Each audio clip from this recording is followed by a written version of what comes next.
Signy, the child whispered, her voice trembling. Where is Papa?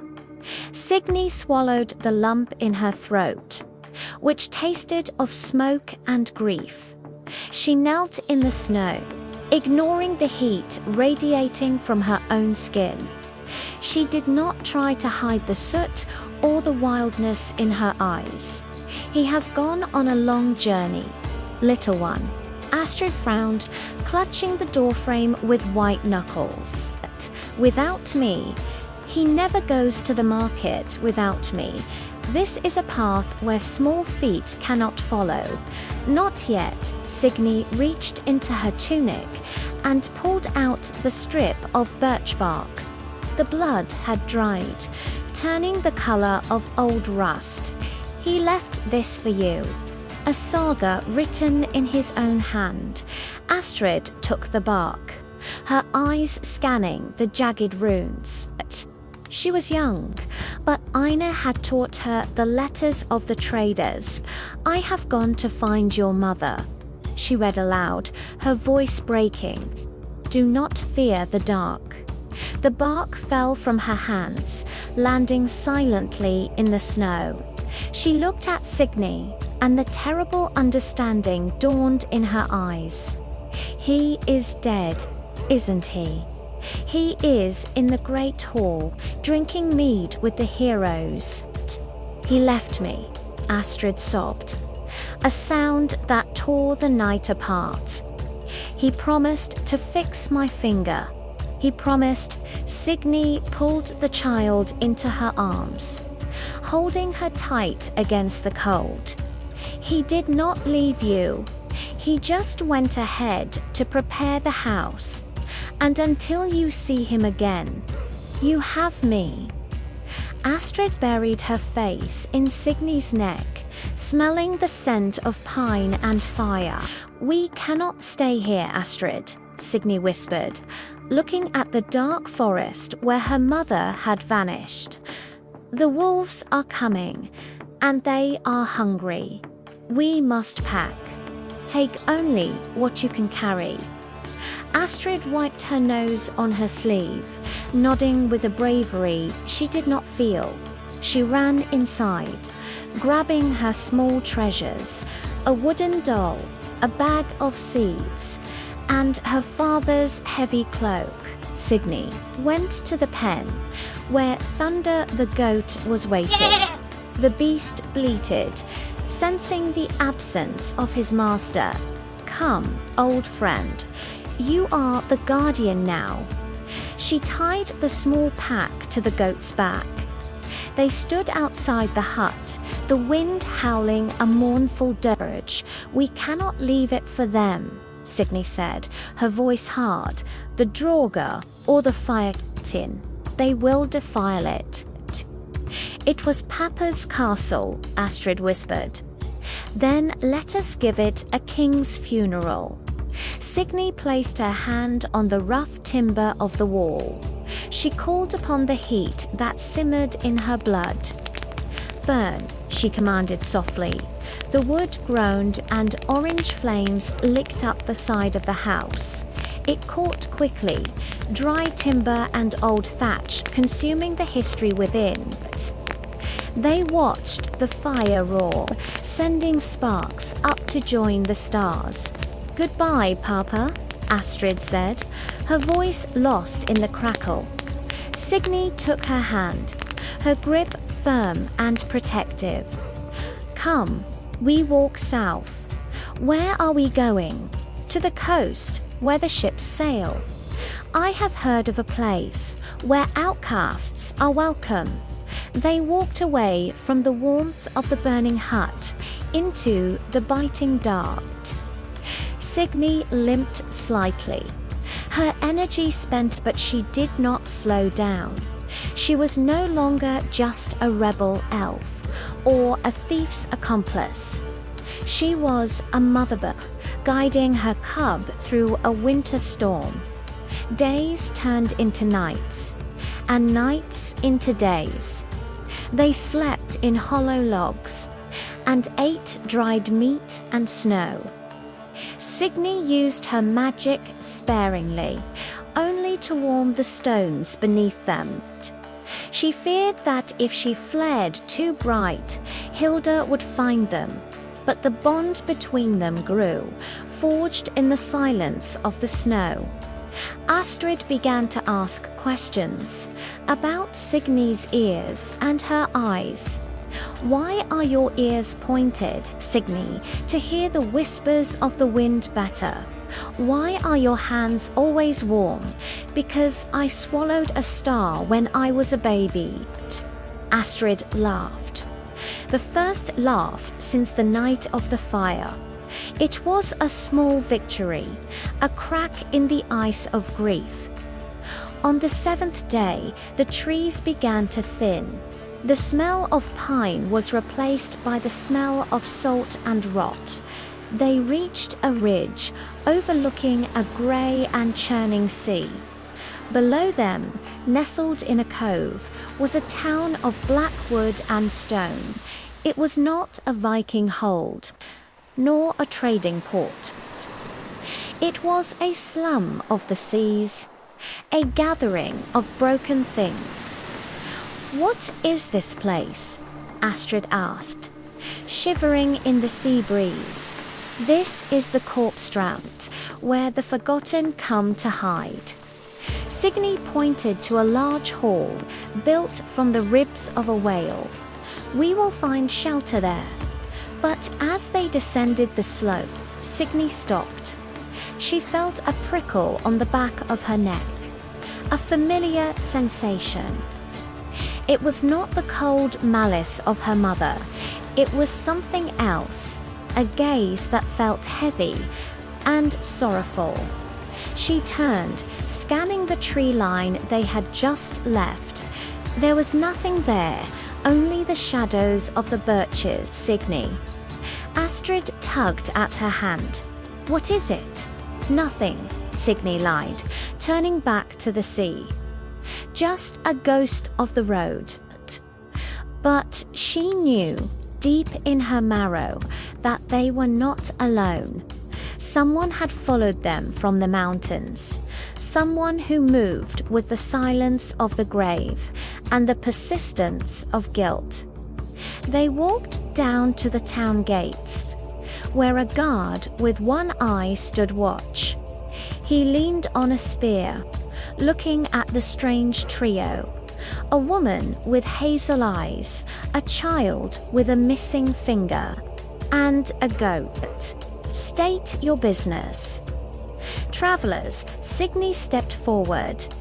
Lowering her hood, "We seek sanctuary, and we can pay." She held up a gold coin, one of the few she had left from her father's hoard. The guard bit the coin, then grinned, revealing rotted gums. "Welcome to the corpse strand, my lady, but be warned. The only law here is the law of the knife." Signy smiled, touching the hidden dagger at her waist. "Good," she said, her voice cold as the waves. "I am very good with knives." They entered the town, a maze of rotting timber and mud. The air hung heavy, thick with the stench of gutted fish and unwashed men. Signy kept Astrid close, her hand resting on the girl's shoulder. They found an inn, a sagging structure named the Broken Oar. The innkeeper was a hag with no teeth, who took their gold with a greedy snatch. "The loft is empty," she croaked, pointing a grimy finger upward. They climbed the ladder, finding a pile of straw that smelled of damp wool. Signy did not sleep. She sat by the shuttered window, watching the street. She saw shapes moving in the fog, men with hungry eyes and silent steps. Hours passed, the moon hidden behind a veil of grey clouds. Then, the creak of a floorboard outside the door. Signy stood up, drawing the iron dagger Ina had left behind. The door burst open, splintering inward with a crash. 3 men rushed in, their faces covered in rags. "Give us the gold," which the first one hissed, lunging with a rusted hook. Signy moved like water, dodging the strike and slashing his arm. He howled, but the other 2 were upon her. One grabbed her hair, yanking her head back. Signy felt the panic rise, the heat in her blood demanding release. She prepared to unleash the fire, to turn this wooden inn into a pyre. But before she could spark the flame, the room suddenly grew hot. Not the wild heat of Signy's rage, but a controlled, suffocating pressure.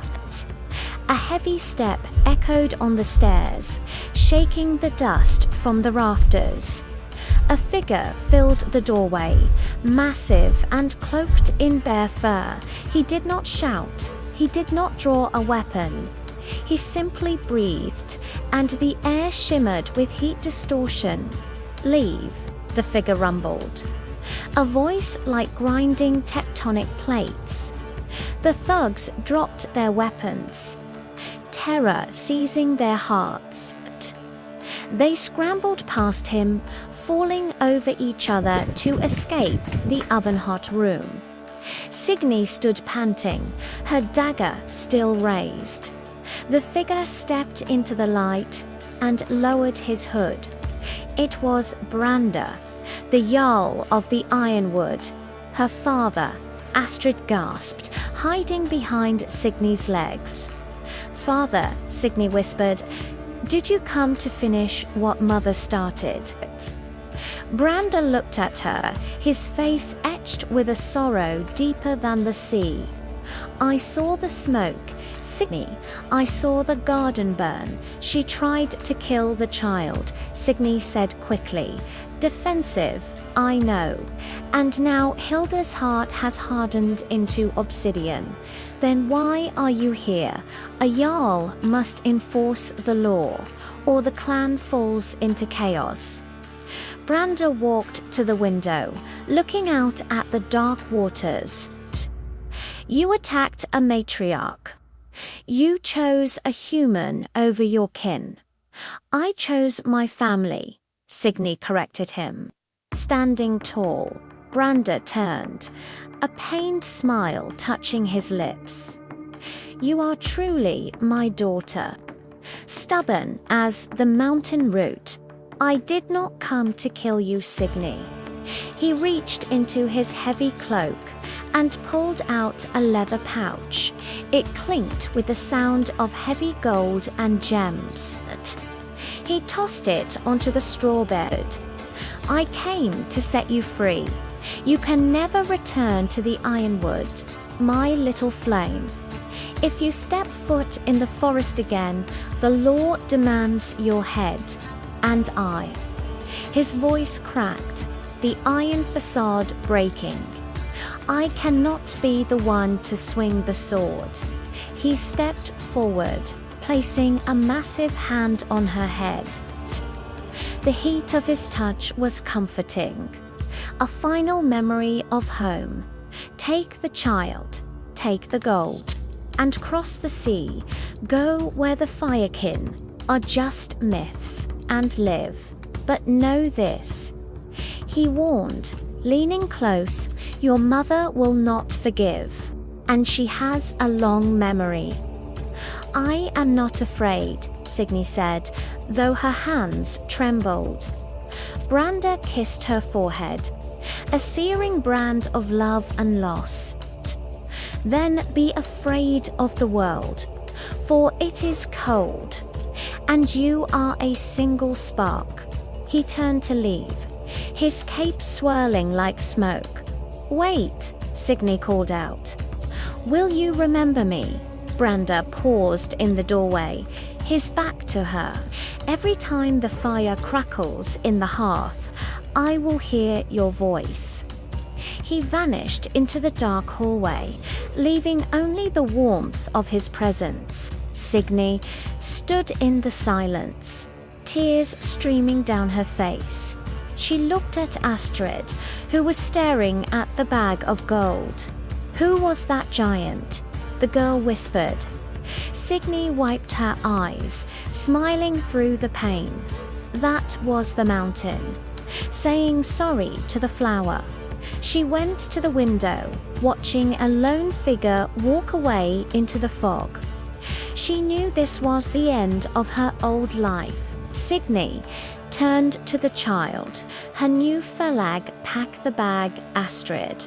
Why? Because the tide is turning and we are buying a ship. They walked down to the longest pier, where the smell of tar was strong. A long ship, sleek as a dragon, bobbed in the dark water. Her name was carved into the prow. The wanderer, Signy, poured the gold coins into the captain's hand. He was a man of few words, with a beard braided with sea glass. "She is yours, lady. May the winds be kind." They boarded as the first light of dawn cracked the horizon. Astrid stood at the rail, clutching Ina's heavy cloak around her shoulders. She looked small against the vastness of the grey ocean. "I have never been on a ship," she whispered, gripping the wood. "It is shaking. Signy, I am afraid." Signy stood beside her, placing a warm hand over the girl's cold fingers. "The sea shakes because it is alive, just like us. Do not fight the waves. Astrid, ride them." The sails caught the wind, snapping full with a sound like a thunderclap. The ship began to move, cutting through the mist, leaving the land behind. Astrid looked back at the shrinking town, and the tears returned. "I have no one left back there, no papa, no home." "You are wrong," Signy said softly, turning the girl to face her. "You have his memory, and you have his axe. But family," Astrid choked out. "Family is supposed to stay." Signy knelt on the deck, looking into the child's dark eyes. "Listen to me, daughter of the North. There are two kinds of kin in this world. There is the kin of the blood, the tree we fall from by chance, and then there is the kin of the shield wall." "The shield wall?" Astrid asked, wiping her nose. "Yes. The warriors who stand beside you when the arrows fly, they are not chosen by birth, nor by the gods. We choose them. In the heat of the battle and the cold of the night, Ainur chose me, and I chose him. And now, I choose you." Signy placed her hand over Astrid's heart. "We are a shield wall of two, you and I, different blood, different worlds, but one fate." Astrid nodded slowly, the fear in her eyes replaced by a spark of steel. "A shield wall of two," she repeated, testing the weight of the words. "And a goat," Signy added, smiling as thunder bleated from the cargo hold. Astrid laughed, a sound that carried over the waves, bright and clear. But as the laughter faded, Signy felt a chill crawl up her spine. It was not the wind, nor the spray of the sea. It was a gaze, heavy and cold, boring into her back. She turned slowly, looking back at the cliffs of the Corpse Strand. There, standing on the highest ridge, was a solitary figure. It was too far to see the face, but Signy knew the silhouette. It was Hilda, wrapped in her silver furs. Watching them leave, She did not raise a hand to strike, nor did she scream in anger. She simply stood there, a statue of ice. Witnessing the exile, Signy's hand went to the dagger at her belt, her fire flaring instinctively. But then she let go. She realized that her mother was no longer a threat, but a ghost. A ghost of a past that could no longer touch her. Hilda belonged to the Ironwood, to the shadows and the static earth. Signy belonged to the sea now, to the motion and the horizon. She turned her back on the cliff, and she did not look back again. Signy, Astrid asked, tugging her sleeve.